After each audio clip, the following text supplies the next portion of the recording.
കർത്താവ് അരുളി ചെയ്യുന്നു, ചൂള പോലെ കത്തുന്ന ദിനം ഇതാ വരുന്നു. അന്ന് അഹങ്കാരികളും ദുഷ്ടന്മാരും വൈക്കോൽ പോലെയാകും. ആ ദിനം അവരെ വേരും ശാഖയും അവശേഷിപ്പിക്കാത്ത വിധം ദഹിപ്പിച്ചു കളയും. എന്നാൽ അവിടെയാണ് ഇങ്ങനെ കർത്താവിനെ കാത്തിരിക്കുന്ന, അവനിൽ പ്രത്യാശ ഏർപ്പിക്കുന്ന മനുഷ്യർക്കുള്ള റിവാർഡ് പറയണത്. എന്നാൽ എൻ്റെ നാമത്തെ ഭയപ്പെടുന്ന നിങ്ങൾക്ക് വേണ്ടി നീതി സൂര്യൻ ഉദിക്കും. എൻ്റെ നാമത്തെ ഭയപ്പെടുന്ന നിങ്ങൾക്ക് വേണ്ടി നീതി സൂര്യൻ ഉദിക്കും. നിങ്ങൾക്ക് ഒരു റിവാർഡ് ഉണ്ടെന്ന്, നിങ്ങൾക്ക് വേണ്ടി ഒരു സമ്മാനം ഞാൻ കാത്തുവെച്ചിട്ടുണ്ട്. അതുകൊണ്ടാണ് കർത്താവ് ഭൂമിയെ നീതിയോടെ വിധിക്കാൻ വരുമെന്ന് പറയണേ. മറ്റൊരു വചനത്തിൽ നമ്മൾ വായിക്കുന്നുണ്ട്, ഓരോരുത്തർക്കും താന്താങ്ങളുടെ പ്രവൃത്തിക്കനുസരിച്ചുള്ള പ്രതിഫലവുമായി അവൻ വരും. സുവിശേഷത്തിൻ്റെ അവസാനം ഇത് തന്നെയാണ്. എൻ്റെ നാമം നിമിത്തം നിങ്ങളെ എല്ലാവരും ദ്വേഷിക്കും, എങ്കിലും നിങ്ങളുടെ ഒരു തലമുടിയുടെ പോലും നശിച്ചു പോവുകയില്ല. അവസാനത്തെ വചനം എങ്ങനെയാണ്? പീഡനത്തിലും ഉറച്ചു നിൽക്കുന്നതിലൂടെ നിങ്ങളുടെ ജീവനെ നിങ്ങൾ നേടും. ഇത് ഭയപ്പെടുത്തുന്ന വചനമല്ല, നേരെ മറിച്ച് പ്രത്യാശ നൽകുന്ന വചനമാണ്.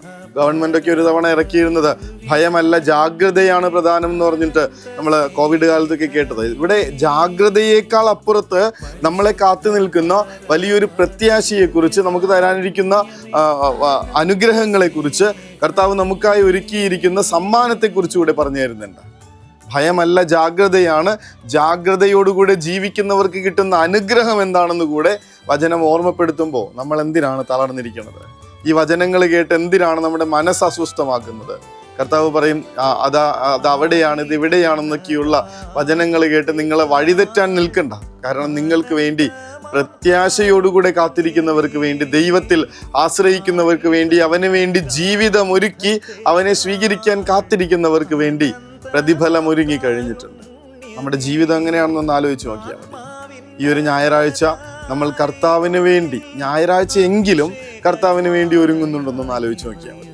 തമ്പുരാനെ, പ്രാർത്ഥനയാണ് അങ്ങയുടെ മുൻപിൽ സമർപ്പിക്കാനായിട്ടുള്ള ഒരേ ഒരു പ്രാർത്ഥന ഇന്ന് ഞങ്ങൾക്കുള്ളത്. കർത്താവെ, നിനക്ക് വേണ്ടി, നിന്റെ വരവിന് വേണ്ടി ഞങ്ങളുടെ മനസ്സിനെ ഒരുക്കാൻ അങ്ങ് ദയ തോന്നണേ എന്നൊന്ന് പ്രാർത്ഥിക്കുക. കാരണം ഈ വചനങ്ങൾ ഒരിക്കലും ഭയപ്പെടുത്താൻ വേണ്ടി കർത്താവ് പറയണതല്ല, ഒരുങ്ങാൻ വേണ്ടി തരുന്നതാണ്. ഈ ഒരുക്കത്തിൻ്റെ അവസാനം ഒരുങ്ങി നിൽക്കുന്നവന് വേണ്ടി സ്വർഗത്തിൻ്റെ വാതിലുകൾ തുറക്കപ്പെടുന്നു. ആകാശവാതിലുകൾ തുറന്ന് ദൈവം താഴേക്ക് വന്ന് എന്നെ സ്വീകരിക്കുന്നു. ആലോചിച്ച് നോക്കിയേ, നിസ്സാര കാര്യമല്ല.